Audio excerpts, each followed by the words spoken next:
Dites-moi, vous est-il déjà arrivé d'hésiter entre deux pièces de votre appartement pour savoir où poser vos clés? C'est agaçant, n'est-ce pas? Maintenant, imaginez un instant que votre dilemme quotidien ne soit pas de chercher vos clés, mais de décider dans lequel de vos innombrables et somptueux palais vous allez passer la nuit. Pour le souverain marocain, ce n'est pas un rêve éveillé, c'est juste un mardi ordinaire.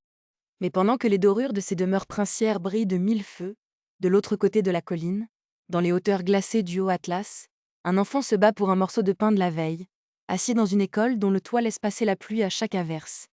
Pourquoi, dans notre monde si moderne, la gloire des uns doit-elle s'écrire avec les larmes et la faim des autres? Aujourd'hui, nous allons soulever le tapis rouge pour regarder la poussière et la colère que la diplomatie officielle tente si désespérément de cacher. Pour bien comprendre ce grand écart qui donne le vertige, il faut se pencher sur un pavé dans la mare qui secoue actuellement les salons feutrés de Rabat. Ce pavé, c'est l'ouvrage d'investigation Le roi prédateur, signé par deux journalistes chevronnés, Christophe Eyade et Frédéric Bobin. Ce livre fait l'effet d'une douche froide. Il déchire littéralement les masques de la diplomatie de façade pour nous révéler les rouages secrets de l'appareil sécuritaire qui gouverne réellement le pays. L'analyse qu'en fait l'auteur Smati Amina est sans concession. On ne parle pas ici d'un simple gouvernement qui traverse une mauvaise passe économique, comme cela arrive partout. Non, on parle d'un système politique entier qui a élevé la falsification au rang de méthode de gouvernement.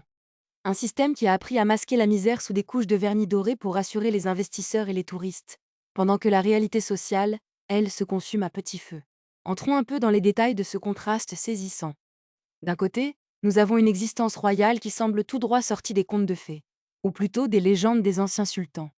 Des palais d'un luxe inouï, éparpillés à travers le pays, entretenus à coups de millions, exigeant une logistique monumentale.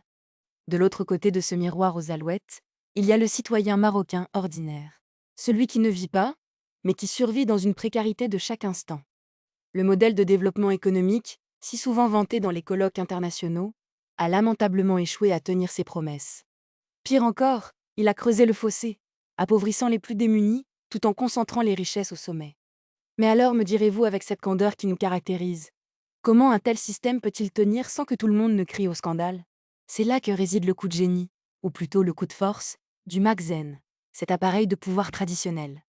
Pour étouffer le silence d'un Maroc qui souffre, le régime a mis en place un dispositif de diversion massif.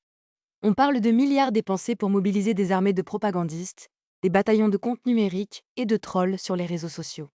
Leur mission? Relayer le discours officiel, saturer l'espace public de positivité artificielle et attaquer quiconque ose pointer du doigt les failles du système. C'est une véritable prédation organisée, une économie de rente qui ne dit pas son nom, où la justice sociale a été troquée contre des campagnes de relations publiques.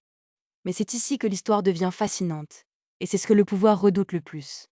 Les algorithmes et les armées de trolls peuvent saturer Twitter ou Facebook, mais elles ne peuvent pas remplir les estomacs vides.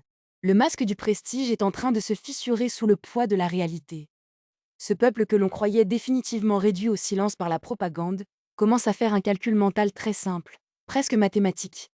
Il réalise que chaque centime injecté dans l'entretien de ces palais pharaoniques, chaque million dépensé pour le faste de la cour, est une spoliation directe. C'est de l'argent volé à l'avenir de leurs enfants, aux hôpitaux qui manquent de tout, aux écoles qui s'effondrent. Les fondations de ces palais somptueux, bâtis sur les sacrifices des plus pauvres, s'avèrent extrêmement fragiles. La colère qui couve n'est plus une simple réaction épidermique, c'est une prise de conscience collective. Comme le souligne l'enquête sur Foix, le roi prédateur, Foire, l'égarement commence à gagner les cercles mêmes du palais, car il réalise que le peuple n'est plus dupe des illusions qu'on lui vend. Alors, à votre avis, combien de temps un pouvoir peut-il tenir en remplaçant la justice sociale par de la communication numérique? Est-ce que ce modèle de prédation peut survivre à l'éveil des consciences? Partagez vos réflexions dans les commentaires. Le débat s'annonce passionnant. Si cette analyse vous a ouvert les yeux, laissez un pouce bleu, abonnez-vous et activez la cloche.